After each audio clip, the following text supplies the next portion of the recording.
Hello, I'm Marlon Boarnet. I'm a professor of urban planning and spatial analysis in the Department of Urban Planning and Spatial Analysis at the USC Price School of Public Policy. I want to talk to you a little bit about gentrification, displacement, and transportation. Particularly as cities across the country have been building rail transit systems, the question of whether or not rail transit leads to gentrification and displacement of low-income residents has become a top policy issue. Transportation researchers, including researchers associated with the National Center for Sustainable Transportation, have been studying this question. And I'd like to discuss with you what we know and what you, as a future transportation professional, should think about. I want to start by defining some concepts. We need some basic working definitions of gentrification and displacement. Gentrification is typically regarded as a process where a neighborhood that has been underinvested in becomes a location for new residents, with those new residents typically being a different demographic group, maybe higher income, maybe persons who are white moving into communities of color. And so it's that process of neighborhood change that we typically associate with gentrification. A fundamental part of that is the idea that gentrification occurs in neighborhoods that have lacked public investment going back decades. And then all of a sudden something happens, new residents move in, but the new investment that might follow them might cater to the new residents rather than the longtime residents. And I would recommend to you, there's a large literature on gentrification. I would recommend to you that one book that is quite useful in that regard is The Gentrification Reader, edited by Loretta Lees, Tom Stater, and Elvin Wiley, and published by Routledge in 2010. And if you wanted to get a look at kind of the background thinking of that concept, that's an excellent resource. So gentrification is a pattern of neighborhood change. We typically associate it with new persons moving into a neighborhood. A related concept, but not quite the same, is the question of displacement. Do the longtime residents in that neighborhood have to move out? We would typically associate displacement with a pattern of rising land values and hence rising rents that might be triggered by the new investment that this long neglected neighborhood might be seeing. And I say long neglected, meaning that it's been long neglected by public investment. So while gentrification is often associated with the persons who are moving in, the question of displacement has to do with whether or not longtime residents, oftentimes those who are lower income, communities of color, are able to stay. And if they are predominantly renters, and if land rents are going up, then indeed displacement may occur. The last concept that I want to talk about is the question of comfort in a neighborhood. So far, I've talked about gentrification, who moves in, displacement, who moves out. But a third concept is quite important, and that is that if the neighborhood changes, the longtime residents may no longer be comfortable where they are living. Patterns of retail, patterns of policing may target longtime, often communities of color, in ways that had not occurred previously, as all of a sudden the new investment that is coming in caters to the new residents rather than to the longtime residents. So people might feel like all of a sudden they are no longer comfortable in a place where they may have lived for decades. All those concepts are important: gentrification, displacement, comfort in neighborhood. They all have typically been studied by scholars going back decades, but often not transportation scholars. And that leads to a second fundamental question. What is the role of transportation in neighborhood change, in reshaping neighborhoods? I want to start briefly by mentioning some history. It's now becoming fairly well understood that the interstate highway system, as it was constructed in the 1950s, 1960s, and into the early 1970s, caused substantial harm in lower income neighborhoods, often communities of color. Highways were often routed directly through low-income neighborhoods, causing large amounts of displacement as homes were purchased through eminent domain. Persons had to move. New highways became barriers that severed what were often communities of color from the rest of the city. So this idea, which had been long overlooked, is now resurfacing, and we're understanding that the highway system actually did a lot of harm in oftentimes urban neighborhoods. And in fact, it would be fair to say that even at certain points in time, the highway system acted as a tool reinforcing patterns of structural racism, and in fact, in a few cities, being purposefully used to reinforce zoning patterns that reflected racist intent even. And so what we see with the highway system, we're now beginning to understand, was not simply a benign engineering initiative.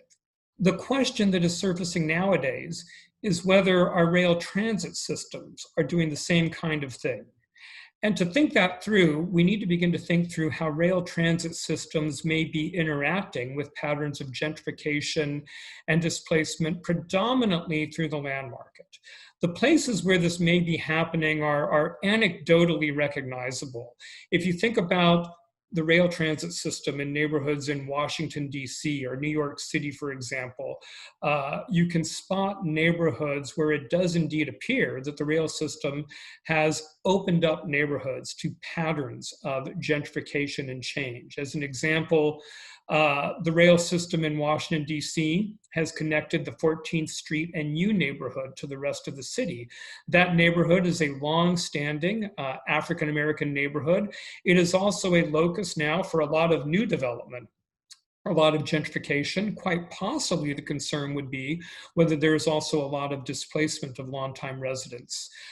In New York City, the very new development of Hudson Yards, which features, among other things, buildings that are taller than the Empire State Building, has opened up for investment the neighborhoods around Chelsea, which have been long neglected, long underinvested in. And so the question comes up, is this the same kind of pattern of gentrification that has been touched off? This is what we are trying to understand at the NCST and at other research entities. And to understand it, we really have to think broadly about how transportation systems interact with the land market and patterns of where persons live. I want to describe a little bit some research that my colleagues and I have done in Los Angeles on the narrower question of whether or not the Los Angeles rail transit system has triggered patterns of residential displacement in neighborhoods near where rail stations have opened up. So let's talk about Los Angeles as a window into this broader question of rail transit and potentially displacement.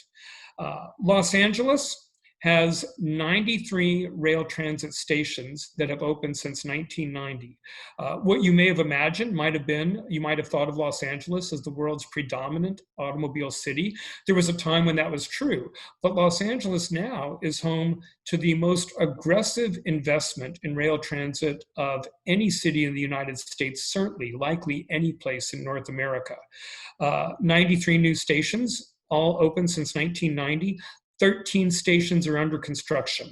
Los Angeles is poised to have a system that will be larger in physical extent than the current Washington, D.C. metro. The question comes up, what is that system doing to neighborhoods nearby? The earliest part of the Los Angeles metro system was comprised of the heavy rail subway, which we call the red and purple line, one of the light rail lines, the Gold Line, and a more recently opened line called the Expo Line. That latter line goes from downtown out to Santa Monica, actually reaching the beach communities. Along the early opening segments of the Red Purple Line, the Gold Line, and the Expo Line, the neighborhoods within a half mile of a rail transit station typically were 80 to 90% renter households. So the Los Angeles rail system went into neighborhoods that were heavily renter. 80 to 90% renter households. One reason that is pertinent is that if you are a renter, and if the rail station triggers a process of land value increase, your rents may go up. Your income may not go up, your wealth may not go up. You may have to, in concept, potentially leave the neighborhood.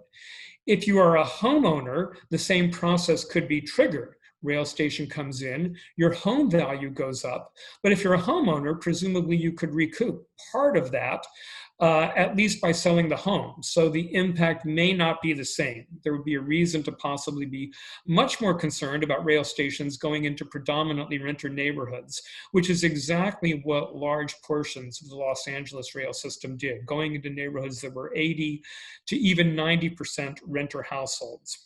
As of 2009 to 2013, so the early part of the 2010s, those half-mile areas around Los Angeles rail transit stations had median gross rents from census data that were in almost all cases below U.S. housing and urban development fair market rents. U.S. housing and urban development fair market rents is the rent level that we would judge that a household earning median income in the city would be able to afford. So the Los Angeles rail system went into heavily renter neighborhoods that initially had reasonably large stocks of affordable housing. What has happened since then? Patterns of gentrification and displacement often unfold over decades. So understanding what has happened since takes some time to understand. What we are beginning to see in some of the Los Angeles neighborhoods is a pattern where near rail neighborhoods are seeing new construction that is renting, the apartments that are renting in terms of new construction for sometimes $500, $600, $700 per month more than the older construction. This does not definitely mean that prices are increasing. The new units could be very different in terms of quality, nature, size than the older units. But it is a hint that there may indeed be rent pressure of the sort that one would see in gentrifying neighborhoods that might lead to displacement. This is the question that my colleagues and I studied. And in fact, we used a data set that is quite unique. And I want to tell you a little bit about what we found in that data set. My colleagues and I had secure access to anonymized and aggregated data from the California Franchise Tax Board, the agency that collects state income tax. And we use those data to track the location of households in half-mile station areas before the stations opened up and after they opened up, to try to track household moves. We started by asking, how often did households move at varying income levels? We looked at these data for an approximately 2-decade time period, ranging from the mid-1990s to the mid-2010s, approximately 1995 to 2015. And we looked at these data for half-mile areas around rail stations, sorting households into income categories based on U.S. housing and urban development area median income. Area and median income would be the median income for the Los Angeles metropolitan area. And the lowest income category, I'll give you an example, were households earning less than 30% of area median income. Those households typically were earning $15,000 to $16,000 per year, so rather low income. If you look at these half-mile station areas, what we were seeing is that every year at the lowest income level, below 30% of area median income, about 20% of the households in the station area would move every year, a large amount of household turnover. The turnover or move rate got slightly lower as we went up into higher income levels. I do want to caution that if we applied some criteria, for example, to only count as a move being out of the station area, if we used data at a finer level of geography, our household move rates could drop by half. So if you want to understand household move rates, somewhere between every year, somewhere between maybe slightly less than 10% to possibly as high as or slightly more than 20% of all households are moving. This is what we call the baseline move rate. This has nothing to do with rail stations. This is what was happening in these neighborhoods before the rail stations opened up. Think of it as a baseline move rate. So at baseline, before the LA rail system opened, we are detecting move rates that could be as high as 1 in every 5 households moving every year. Very high baseline move rates. The next thing we did is we asked, what happens when a rail station opens up? To do that, we grouped our data by income around the 93 rail station half-mile areas.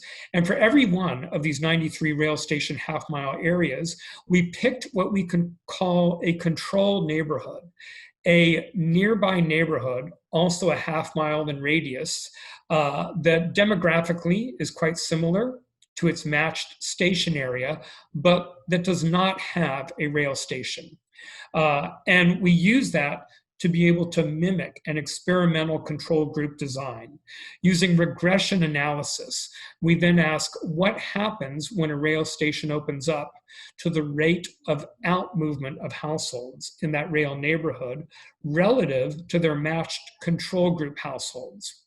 What we found is that along a lot of the rail lines, we don't detect anything. Along the Expo line, the Gold line, the Green line, we do not detect any increased rate of out movement when a rail station opens up relative to a matched control group. Along the red-purple line, which is one of the older segments, we do detect an increased rate of move out among households when a rail station opens up. For households at the lowest income level, below 30% of area median income, that increased rate of out movement is about 1.5 percentage points per year. For higher income households, that increased rate of out movement counterintuitively actually goes up to as high as 3% per year. So what we are seeing is that along red-purple line stations, the baseline move rate is about 20% per year. When the station opens up, that is associated with an increased move-out rate that is about 1.5 percentage points per year at the low-income level. Small, but not trivial, about 1/10 of the baseline effect. A couple of takeaways. The largest move-out effect is still the baseline or no rail station effect. One thing that's important to remember, had Los Angeles never built a rail transit system, it would still have a low-income housing crisis. These move rates suggest a large amount of housing insecurity, particularly at the low-income levels. And we can't attribute all of that to the rail station, or even the largest part of that. But along the red-purple line, what we are seeing is that indeed, that housing insecurity may be getting slightly worse after the rail lines open up. These are neighborhoods that go from downtown to MacArthur Park to Hollywood. The rail lines in those neighborhoods are a little over 2 decades old. This is a heavy rail subway system. This is exactly the kind of system where we might expect to see displacement pressure. And we are picking up some hints, an effect that looks like an extra percentage point or 2 annual move-out rate, something that is about 1/10 to maybe slightly less of the baseline move-out rate. So far, I'd encourage people to be a little nuanced in thinking about the Los Angeles rail system. It is not the largest cause of housing insecurity in these neighborhoods, but in fact, it may be contributing to some increased low-income displacement in these neighborhoods. And in fact, I think this begins to inform our thinking about how to think about housing policy and how it links to rail transit policy. The rail system may be a missed opportunity. We tracked residential building permits in the city of Los Angeles from 2013 to 2019. And we learned that of all residential building permits authorized by the city of Los Angeles during that approximately 7-year period, 40% were permitted within a half mile of a rail station neighborhood. which, if you want to think of rail stations as a location for new housing, and that makes a lot of sense, sounds like good news that 40% of all building permits in the city during this period were within a half mile of a station. Of that 40% of those building permits that were near rail stations, 75% were near 10 of the 93 total stations in Los Angeles. If you think about what the city is doing, using rail stations as a location for new housing, it's using 10 out of 93, approximately 1/10. And this is the sense in which the Los Angeles rail system may indeed be quite a missed opportunity. There were 3 locations where building permitting was really clustering during this 2013 to 2019 time period around rail. And that was in downtown, in Koreatown, and in Hollywood. The rest of the system only accounted for 25% of all of the near rail building permits. So rather than being a direct cause of housing insecurity, I think what we're seeing in Los Angeles is that the rail system hasn't nearly been leveraged enough to be an opportunity. Building new housing near light rail is happening in basically 3 places in the city: downtown, Koreatown, Santa Monica. Everywhere else, this is a missed opportunity. If you then turn the lens to ask about, is the rail being used in a way that might work towards anti-displacement? Are we providing affordable housing? Are we providing long-term leases that might provide renter stability? Are we engaging communities on the ground in ways that might mitigate displacement? Again, I think we begin to see a lot of signs that indeed there may be a missed opportunity. So far, what we're learning from our research in Los Angeles is not so much that the rail system has been a direct cause of large amounts of displacement, but rather that there have been a large amount of pre-existing housing insecurity that the rail system may have made worse in a small amount. But the bigger issue is that the rail system hasn't nearly been leveraged to be part of the solution. And as you pursue your studies and your career, this is what I would encourage you to think about. In transportation, we need to work hard to unsilo our thinking, to think about rail systems, not only in terms of mode shift, not only in terms of ridership, but how do they link to other parts of the city? How can the rail system become an opportunity for community revitalization that serves longtime residents, that redresses a history of underinvestment, that provides affordable housing? And planners are trying to do this. But I think the lesson for transportation planners is that we're very new at this, and we simply are not doing enough. And that's, I think, the key lesson that I would encourage you to take from this, is that thinking about transportation, gentrification, and displacement requires all of us to broaden our thinking, to think about community, housing policy, who has voice, who does the planning, and who the planning is done for. Thank you so much for listening to this, and I look forward to opportunities to be able to maybe talk to you again virtually in some setting. Thank you. Bye-bye.